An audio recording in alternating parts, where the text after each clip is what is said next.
So it's 1983, the year kids took off their makeup. I was in 8th grade, and although my experience at Gulf Breeze Middle School had been horrible, things were looking up because I had a legit girlfriend. Now, to describe this school, it is literally out of a John Hughes movie. My day didn't start with this first bell. It started with which car Mark Jordan was going to show up in. So sometimes you would hear the roar of a Ferrari drive into, the drop-off area, and the door will whip open, and out comes Mark Jordan like Simon Le Bon, zipper jacket, beautiful hair, Varnet glasses, and he's carrying one of the most expensive, Calais cases you've ever seen, and he jogs over to his, covey of other rich friends, and then, that was the upper class cast, and then there was the rest of us scrambling for any kind of position.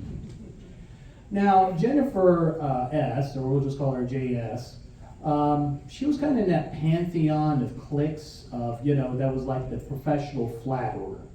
She was on the yearbook staff and the school paper, and was also in the informal cheer section for all the jocks and the preps. So I was very surprised she had any interest in me, and I heard this through Kathleen, who said, "She has a note for you." Now, I was not popular. I was worse than not popular. I was unpopular. Like, everyone knew who I was for being popular. And thanks to a geography teacher mispronouncing my name, I was called Elmo. So everyone, how did Elmo screw up today? What did Elmo do today? Did he trip over his shoelaces again? Did he walk into a volleyball net?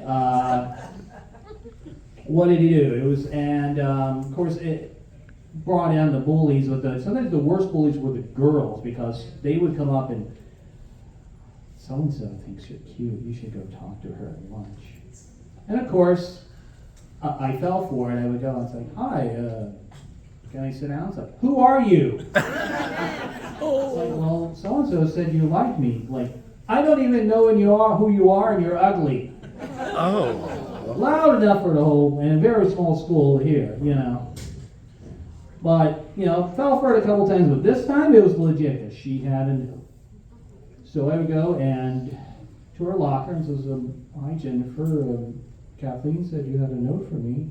She would, "Oh, yes, it's right here." And she would reach into her pink Agner blouse and pull it out and hand it to me. And it was one of those square notes, when you had to fold it and it had a little tug here. Ooh, that felt good. Was it good? And you open it, it's good. Was it good for you? And then you'd open it, read it, and it was like very innocent. "Oh, I've always had a crush on you. I think you're so cool, so and so." And it was all in this bubbly, round lettering with hearts for, I's and J's, and so. Like, "Okay, I think we got some. Can I have your number?" "No, you can't call me. My dad is really crazy. He doesn't want me to date. So, and he'd find you and beat you up if you try to ask me out." Like, "Oh, yeah, well, I won't do that." So in the intervening weeks, I get more letters, and they escalate in sauciness each time. To one about second week in, it's like, I think I want you to be my first. Like, ooh, that's a lot of pressure for a 13, 14-year-old. And I'm like, I go into church, it's like, I gotta wait till I'm married. But, I also looked at, the kind of the scope of this is that, basically where she was in the social standing and where I was, there was a possibility I was about to level up in a good way. So there was, some politicking on my part. It's like, okay, this might work out. By second semester, I actually might get invited to one of Mark Jordan's parties and look at that 7-car garage that he apparently has, also on the beach. And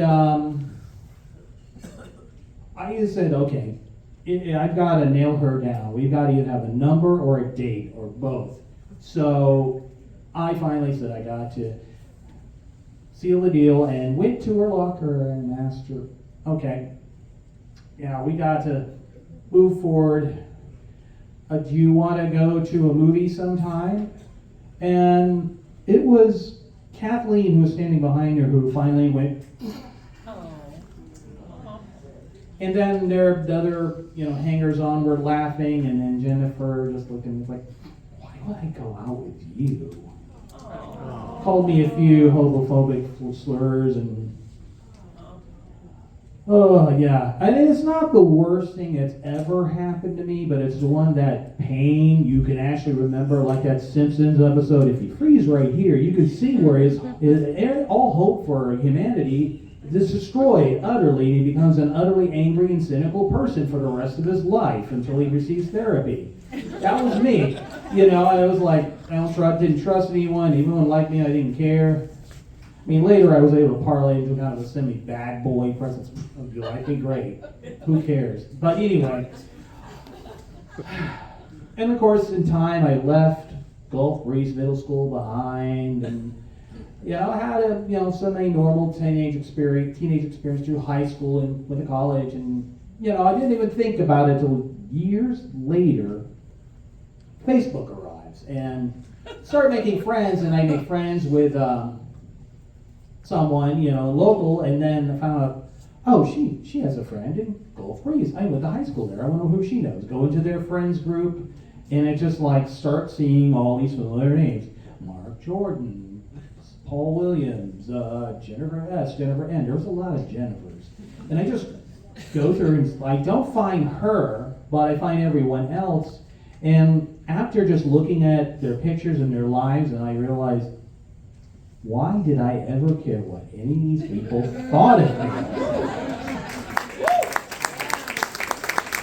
I'm not here to judge. I'm not saying I'm successful and rich and made something out of myself and took that rage and anger and made myself. But I was just like, these people didn't go one click away from their high school. Even the brainiac kids were at home, still living in the same town. They never went out to the big city. I did all of those things, And you have this. My second revelation is when you look at middle school kids today.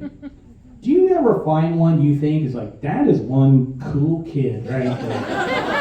That kid is going places. All's fair in love in middle school. Thank you.